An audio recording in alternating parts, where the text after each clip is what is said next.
கிசான் பாரத பிரதமருடைய பிஎம் கிசான் இதோடைய தவணை தொகை 23வது தவணை தொகை எப்பொழுது உங்கள் கைக்கு கிடைக்கும்? இதை பற்றின ஒரு முழுமையான அலசலாக தான் இந்த ஒரு வீடியோவில் நாம் பார்க்கலாம். ஸோ பிஎம் கிசானுடைய 23வது தவணை தொகை கிடைப்பதில் நிறைய குளறுபடிகள் இருக்குது அப்படின்ட்டு நிறைய பேர் சொல்லிகிட்டே தான் இருக்காங்க. வருமா வராதா அந்த 23வது தவணை தொகை அப்படின்றது தான் இப்போ கேள்விக்குறியாக இருக்குது.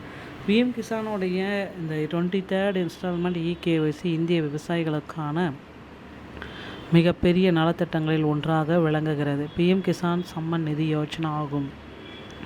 சிறு மற்றும் குறைந்த நிலப்பரப்பு கொண்ட விவசாயிகள் வருமானத்தை உயர்த்தும் நோக்கில் மத்திய அரசு இந்த திட்டத்தை அறிமுகப்படுத்தியது. இந்த திட்டத்தின் மூலம் ஆண்டுதோறும் 6000 ரூபாய் வரை நிதி உதவி வழங்கப்படுகிறது. இந்த தொகை ஒரே முறை வழங்கப்படாமல் தலா 2000 3 தவணைகளாக நேரடியாக விவசாயிகளுடைய அக்கௌண்ட்டுக்கே டிபிடி.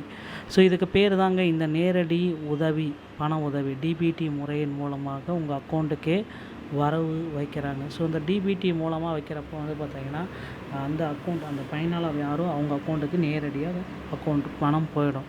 ஸோ இதன் மூலம் நடுவன் தலையீடு இல்லாமல் விவசாயிகள் நேரடியாக நன்மை அனுபவிக்கிறார்கள்.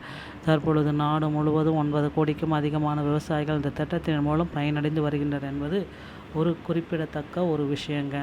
ஸோ 22வது தவணை ஆல்ரெடி மார்ச் மாதத்தில் எல்லாருக்குமே 13ஆம் தேதி அரசு வெளியிட்டது.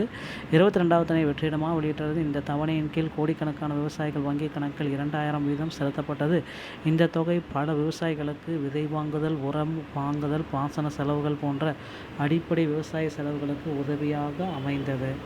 சமீப காலங்களில் உயர்ந்து வரும் விவசாய செலவுகளை கருத்தில் கொண்டால் இந்த உதவி மிகவும் முக்கியமானதாக மாறிவிடும். ஸோ இந்த 23வது தவணை தொகை எல்லாருமே எதிர்பார்த்த இந்த 23வது தவணை தொகைக்கு இகேஒய்சி கம்ப்ளீட்டாக நீங்கள் செஞ்சே ஆகணும் அப்படின்றத குறிப்பாகவே சொல்கிறாங்க. ஸோ இது இகேஒய்சி கம்ப்ளீட்டாக செய்யவில்லை என்றால் பணம் கிடைக்காது. பிஎம் கிசான் திட்டத்தில் மிக முக்கிய மாற்றாக தற்பொழுது இகேஒய்சி கட்டாயமாக்கப்பட்டுள்ளது. இது இல்லாமல் எந்த விவசாயிக்கும் அடுத்த தவணை கிடைக்காது. இகேஒய்சி செய்வதன் மூலம் உண்மையான பயனாளிகள் மட்டுமே இந்த திட்டத்தின் கீழ் பயணம் பெறுவர்.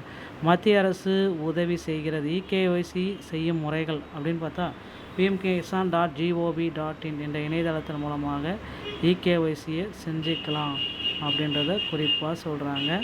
அது இல்லை அப்படின்னா அருகில் உள்ள CSC centre, common service centre மூலமாக போய்ட்டு நீங்கள் உங்களுடைய இகேஒய்சியை முடிச்சுக்கலாம் அப்படின்றதையும் சொல்கிறாங்க.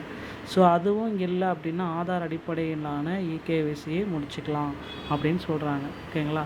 இகேஒய்சி செய்யாவிட்டால் உங்கள் பெயர் தற்காலிகமாக பதிவு செய்யப்பட்டு ரிமூவ் பண்ணிடுவாங்க. சரிபார்க்கும் முறைகள் pmkisan.gov இணையதளத்திற்கு செல்லவும், நோ யுவர் ஸ்டேட்டஸ் என்பதை கிளிக் செய்யவும், பதிவின் அல்லது மொபைல் எண்ணை உள்ளிடவும், கேப்சாவை நிரப்பவும், உங்கள் நிலை அல்லது எலிஜிபிலிட்டி ஸ்டேட்டஸை நீங்கள் செக் பண்ணிக்கலாம் அப்படின்றத உங்களுடைய நிலைகள் எல்லாமே நீங்கள் செக் பண்ணி பார்த்துக்கலாம் அப்படின்றதையும் நமக்கு குறிப்பிடுறாங்க. ஓகேங்களா?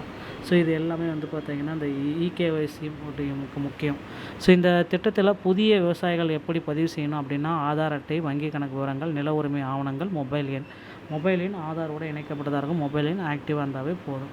இதை பேஸ் பண்ணி தான் புதிய இணைப்புகள் எல்லாமே கொடுக்குறாங்க. ஸோ பிஎம் கிசானுடைய 23வது தவணை இன்னும் ஒரு சில தினங்களில் இந்த மாத இறுதிக்குள்ளார அக்கௌண்ட்டுக்கு வந்துவிடும். நண்பர்களே, இந்த ஒரு வீடியோ பதிவு உங்களுக்கு பிடிச்சிருந்தால் நீங்கள் நம்முடைய சேனலோட இணைந்திருங்கள். மீண்டும் ஒரு நல்ல செய்தியோடு நான் உங்களை சந்திக்கிறேன். நன்றி, வணக்கம்.